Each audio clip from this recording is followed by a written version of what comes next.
आज की ये वीडियो एक ऐसी असैसन महिला के ऊपर है जिसमें वो अपनी बेटी के सामने तो एक संस्कारी और मासूम सी महिला होती है, जबकि उसके पीछे एक किलर जो उसी मासूम चेहरे से लोगों का खून करती है। देखते हैं आखिर ये राज वो अपनी बेटी से छुपा भी पाएगी या फिर उसके साथ कुछ ऐसा हो जाएगा जो इस फिल्म का रुख ही बदल देगा। तो चलो जानते हैं इस वीडियो में।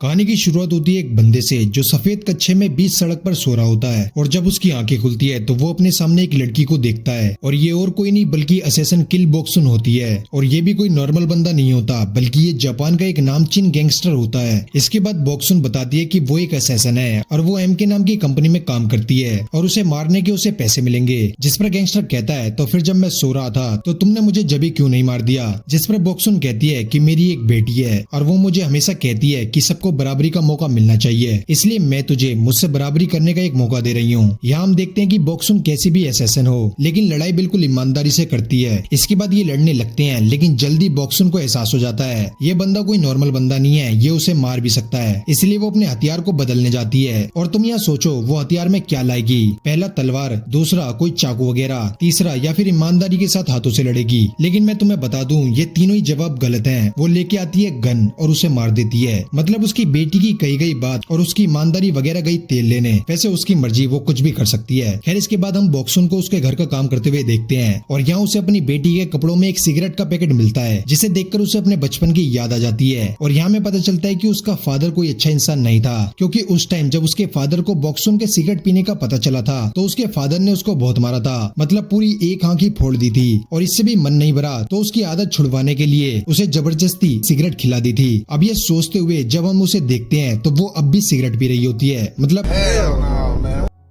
मतलब अब तो सिगरेट छोड़ देनी चाहिए थी इसको। इसका फादर कैसा भी था पर सिगरेट पीना अच्छी बात नहीं होती है। खैर तभी उसकी बेटी स्कूल से घर भी आ गई होती है और बॉक्सुन उससे स्मोकिंग छोड़ने के लिए कहती है, लेकिन उसकी बेटी कहती है जो नसीहत तुम मुझे दे रही हो वो तुम खुद नहीं मानती हो, तो फिर ऐसी नसीहत का कोई असर होगा क्या। अब ये कहकर वो यहाँ से चली जाती है। अब ये सुनकर उसे अपनी बेटी पर गुस्सा आ जाता है और वो उसके रूम में जाती है, लेकिन वहाँ जाती ही उसकी बेटी उससे माफी मांग लेती है। लेकिन जिस तरीके से माफी मांगती है वो सही नहीं होता है, जिससे हमें समझ आता है इन दोनों माँ बेटी में ज्यादा बनती नहीं है। खैर इसके बाद उसकी बेटी कल हो रही पेरेंट्स मीटिंग के बारे में बताती है और अगले दिन वो पेरेंट्स मीटिंग में आ भी गई होती है, जो मुझे किसी भी एंगल से पेरेंट्स मीटिंग नहीं लगती है बल्कि वो तो औरतों की एक किटी पार्टी लगती है। खैर इसके बाद सीन शिफ्ट होता है और हम इन दोनों भाई बहन को देखते हैं। दरअसल ये एम की कंपनी का बॉस है और ये उसकी बहन है और ये वही कंपनी है जिसका बॉक्सुन ने जिक्र करा था। खैर यहाँ ये न्यूज देख रहे होते हैं और ये उसी गैंगस्टर की न्यूज होती है जिसे बॉक्सुन ने निपटाया था और पुलिस को इसका अभी तक कोई सुराग नहीं मिला है, जिससे तुम समझ सकते हो कि ये लेडी गागा कितनी माहिर असैसन है। इसके बाद हम बॉक्सुन को देखते हैं जो अपने दोस्तों से एक रेस्टोरेंट में मिलने आई होती है और यहाँ ये सब लोग बॉक्सुन की तरह ही असैसन है, लेकिन ये एम के जैसी किसी और कंपनी में काम करती हैं और यहाँ सबसे माहिर असैसन बॉक्सुन ही होती है, जिसकी वजह से ये सब लोग उसकी तारीफ करते हैं और उसकी तरह एक माहिर असैसन बनना चाहते हैं। लेकिन एम के कंपनी के बनाए गए कुछ नियमों की वजह से इन लोगों को काम मिलने में बहुत परेशानी होती है, जिसमें पहला रूल होता है कि कोई भी कंपनी किसी भी बच्चे की जान नहीं लेगी, लेकिन यही रूल इस मूवी को 2 घंटे 17 मिनट का बनाएगा। खैर दूसरा नियम होता है कि कोई भी असैसन सिर्फ कंपनी के दिए हुए प्रोग्राम को ही करेगा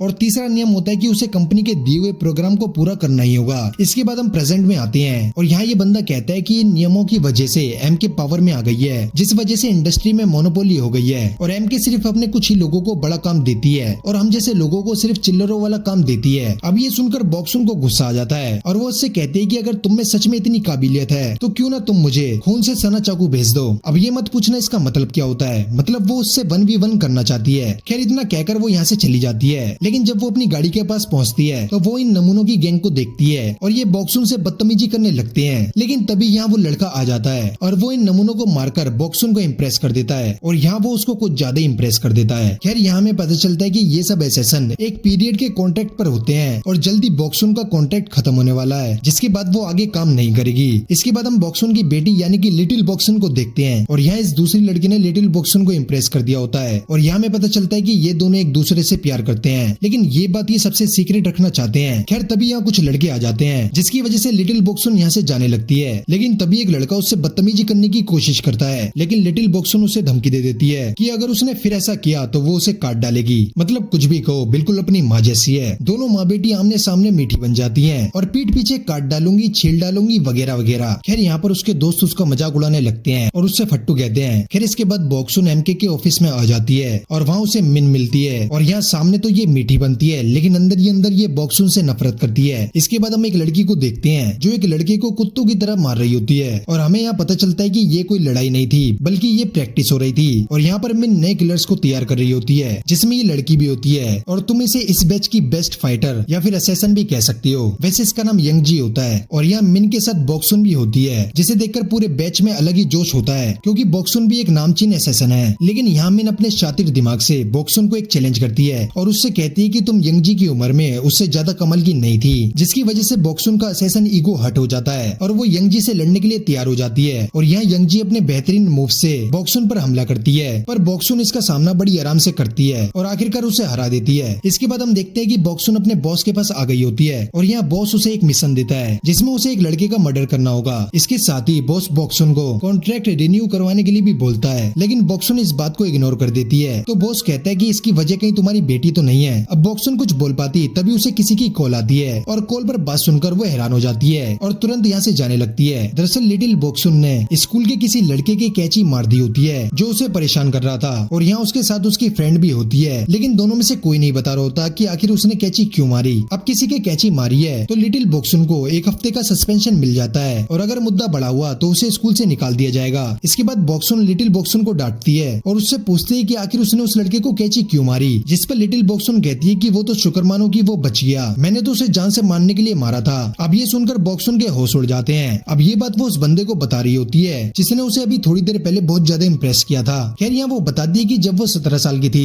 तो उसने पहला मर्डर किया था लेकिन वो ये नहीं चाहती थी कि उसके काम का असर उसकी बेटी पर पड़ जाए, लेकिन वो ये काम छोड़ भी नहीं सकती क्योंकि उसने अपने बॉस से कहा था कि उसकी बेटी का उसके काम पर कोई असर नहीं होगा। लेकिन अब वैसा नहीं हो रहा है जैसा उसने सोचा था, जिसकी वजह से उसकी बेटी भी उससे दूर होती जा रही है, जिसकी वजह से वो अपने ऊपर एक अच्छी माँ होने पर सवाल उठाती है। फिर इसके बाद बॉक्सुन को बॉस का कॉल आता है और वो उसे मिशन पर जाने के लिए कहता है, लेकिन इस मिशन पर उसके साथ यंगजी भी जाएगी। अब ये दोनों जाने से पहले अपनी पूरी तैयारी कर लेते हैं जिसमें ये पहले उस लड़के के कमरे में बेहोशी की गैस रिलीज कर देते हैं जिसकी वजह से वो लड़का बेहोश हो जाता है क्योंकि इन्हें ये मर्डर ऐसे करना है जिससे लगे कि उसने सुसाइड करा है। अब यहाँ बॉक्सुन उसके हाथों की नस काट रही होती है, साथ ही यंगजी को भी सिखाती है कि उसे किस तरीके से इस तरह के प्रोग्राम को करना है। लेकिन इससे पहले वो उस लड़की को मारती। वो देखती कि वो लड़का एक मिनिस्टर का बेटा है और वो मिनिस्टर अपने बेटे को ज्यादा पसंद नहीं करता है, इसलिए वो अपने बेटे को इस तरीके से मरवाना चाहता है जिससे उसकी इमेज पर कोई असर ना पड़े, यानी मर्डर करवाकर सुसाइड का नाम दे देना। खैर तभी बॉक्सुन को उसकी बेटी का कॉल आता है और उसकी बेटी उससे माफी मांगती है और उससे घर आने के लिए कहती है। अब ये पहली बार था जब उसकी बेटी ने उससे माफी मांगी थी और उससे अच्छी तरीके से बात करी थी, जिसकी वजह से बॉक्सुन बहुत ज्यादा इमोशनल हो जाती है क्योंकि उसकी पूरी जिंदगी मर्डर करने में ही चली जाती है, जिसकी वजह से वो अपनी बेटी को टाइम ही नहीं दे पाती है। फिर अब बॉक्सुन बॉस को कॉल करती है और वही बॉस एक बंदे को निपटाने के लिए रशिया आया था, पर वो इस समय एक बार में होता है और वो देखता है कि उसके पास बॉक्सुन का कॉल आ रहा है। वो कॉल उठाता है और बॉक्सुन कहती है कि वो इस मिशन में फेल हो गई है क्योंकि बेहोशी की गैस कम पड़ गई थी, जिसकी वजह से वो लड़का उठ गया। पर बॉस को इस बात पर यकीन नहीं होता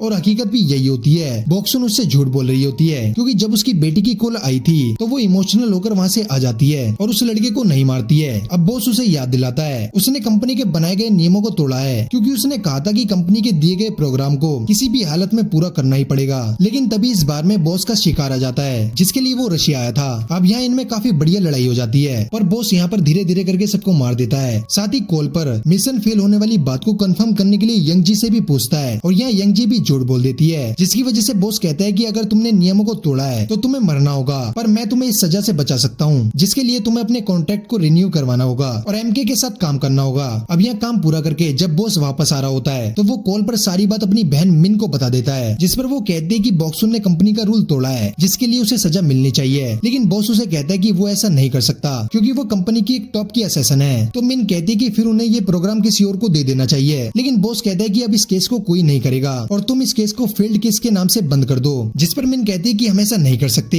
अगर हमने ऐसा किया तो कंपनी की रेपुटेशन गिर जाएगी। अब हमें यहाँ पता चलता है कि बॉक्सुन ने अपने कॉन्ट्रैक्ट को रिन्यू करवाने के लिए एक शर्त रखी थी और वो शर्त ये थी कि इसके बाद कोई भी उस लड़के को नहीं मारेगा और इसी वजह से वो एमके के साथ आगे भी काम करने के लिए तैयार हो गई थी। इसके बाद बॉस उस दिन के बारे में सोचने लगता है जब वो बॉक्सुन के फादर को मारने के लिए गया था, लेकिन उसी वक्त बॉक्सुन भी स्कूल से घर आ गई होती है और वहाँ पहली बार बॉस ने बॉक्सुन को देखा था और यहाँ वो सोचता है कि उसे फादर के साथ बॉक्सुन को भी मारना होगा। लेकिन उससे पहले वो कुछ करता, बॉक्सुन ही अपने फादर को मार देती है। दरअसल उसका फादर उसको बहुत ज्यादा टॉर्चर किया करता था और वो मजबूरी में उस टॉर्चर को सहा करती थी, पर अब उसे उससे बचने का मौका मिल जाता है और यही वो समय था जब बॉक्सुन बॉस बॉस के साथ काम करने लग गई थी। फिर इसके बाद हम देखते हैं कि मिन इस लड़के से मिलने जाती है और ये वही लड़का होता है जिसने बॉक्सुन को इस वीडियो की शुरुआत में इम्प्रेस किया था। खैर यहाँ वो इसको एक मिशन दे देती है। इसके बाद सीन शिफ्ट होता है और हम न्यूज में देखते हैं कि मिनिस्टर के बेटे का मर्डर हो गया है और तभी बॉक्सुन की बेटी वहाँ आ जाती है और वो उसे बताती है कि आखिर उसने उस लड़के को कैची क्यों मारी थी। दरअसल उस लड़के ने उसके कुछ प्राइवेट फोटो खींच लिए थे और वो उन फोटो से उसे ब्लैकमेल करना चाहता था, लेकिन लिटिल बॉक्सुन उसे कुछ करने से मना करती है, जिस पर वो लड़का उन फोटोज को वायरल करने की धमकी देता है। अब लिटिल बॉक्सुन को ये सुनकर गुस्सा आ जाता है और वो उसके कैची मार देती है और अब वो बॉक्सुन को अपने रिलेशनशिप के बारे में भी बता देती है कि वो उस लड़की से प्यार करती है और उसे लड़कों में कोई इंटरेस्ट नहीं है। अब ये सुनकर बॉक्सुन अपनी बेटी को समझाने की कोशिश करती है, लेकिन उसकी बेटी उसकी एक नहीं सुनती।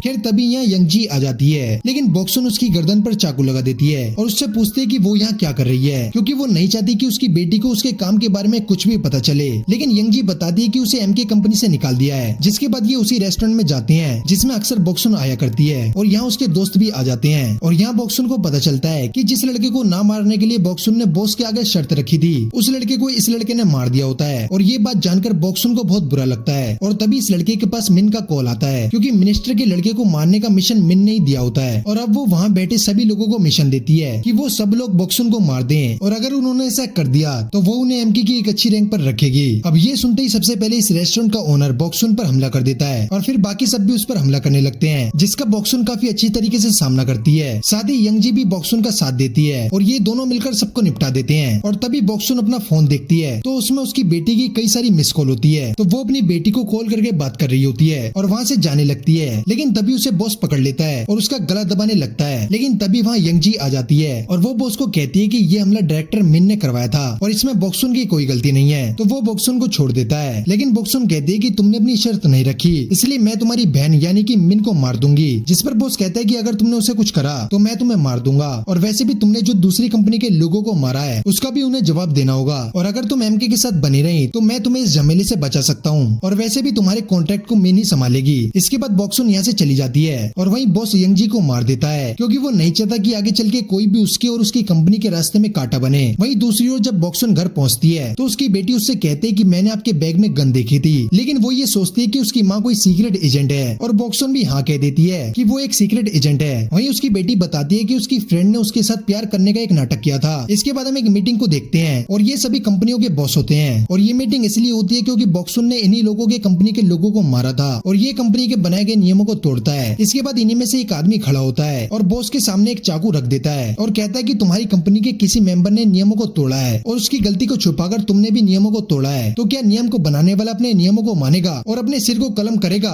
अब इतना सब सुनकर बॉस चाकू को पकड़ लेता है और उसी से उसी आदमी को मार देता है, क्योंकि कंपनी का एक और नियम होता है और वो ये था कि मीटिंग के वक्त किसी को भी कोई भी हथियार लाने की इजाजत नहीं है। इसके बाद बॉस कहते हैं कि अगर किसी को भी इससे आपत्ति है तो वो मुझे खून से सना चाकू भेज सकता है, लेकिन दूसरी ओर चाकू तो नहीं। लेकिन बॉक्सुन खून से सना पेन छोड़ देती है। दरअसल बॉक्सुन ने कॉन्ट्रैक्ट साइन करने से पहले ही मिन को मार दिया होता है और वहीं जब इस पेन को बॉस देखता है तो वो समझ जाता है कि बॉक्सुन ने बगावत कर दी है। इसके बाद हम अगला दिन देखते हैं और यहाँ बॉक्सुन एमके के ऑफिस में आ जाती है और यहाँ बॉक्सुन को पता होता है कि वो कुछ भी कर ले आखिरकार बॉस उसे हर तरीकों से मार देगा और ऐसा ही होता है। जैसे ही दरवाजा खुलता है बॉस उस पर मल्टीपल फायरिंग करता है, लेकिन एक भी गोली बॉक्सुन को नहीं लगती है क्योंकि बॉक्सुन उसे गन से नहीं मारना चाहता है। इसके बाद ये दोनों बैठकर सोचने लगते हैं, लेकिन हर बार जब भी बॉक्सुन इमेजिन करती है तो वो हर बार बॉस के हाथों से मारी जाती है, जिस पर बॉस कहता है कि तुम कितनी बार भी कोशिश कर लो तुम मेरी कमजोरी को नहीं जान पाओगी। जिस पर बॉक्सुन कहती है कि मुझे तुम्हारी एक कमजोरी पता है और वो मैं खुद हूँ, क्योंकि जब बॉस ने पहली बार बॉक्सुन को देखा था तो उसे बॉक्सुन से प्यार हो गया था। और ये बोलते ही बॉक्सुन बॉस पर हमला कर देती है और बॉस उसे बताता है कि तुम्हारी बेटी इस वक्त सीसीटीवी से सब कुछ देख रही है, जिसे जानकर बॉक्सुन को बहुत दुख होता है क्योंकि वो कभी नहीं चाहती थी कि उसकी बेटी जाने की उसकी माँ एक खतरनाक असैसिन है। इसके बाद वो रोती हुई अपने घर जाती है और वो जैसे ही अपनी बेटी के कमरे का दरवाजा खोलती है तो वो देखती है कि उसकी बेटी सो रही है, लेकिन हमें पता है कि उसकी बेटी ने सीसीटीवी से सब कुछ देख लिया था, बस वो ऐसा रिएक्ट कर रही है कि उसने कुछ नहीं देखा। इसके बाद सीन शिफ्ट होता है और हम देखते हैं कि लिटिल बॉक्सुन स्कूल में अपनी उसी फ्रेंड से मिलने आती है जिससे वो प्यार करती थी और यहाँ वो उसे मारने की धमकी भी देती है, जिससे हमें पता चलता है कि मारने का ये सिलसिला अब बेटी में भी आ गया है। जब भी मैंने इसका नाम लिटिल बॉक्सुन रखा था। खैर ये फिल्म यहीं पर समाप्त होती है और साथ में एक राज भी छोड़ जाती है, आखिर लिटिल बॉक्सुन का फादर कौन था। फिल्म तो इसका क्लियर जवाब नहीं देती है, लेकिन मुझे लगता है कि वो इंसान बॉस हो सकता है, लेकिन ये भी क्लियर नहीं है। तुम्हें क्या लगता है कमेंट करके जरूर बताना। बाकी वीडियो को लाइक कर देना और चैनल को सब्सक्राइब कर देना। मिलते हैं अगली वीडियो में, धन्यवाद।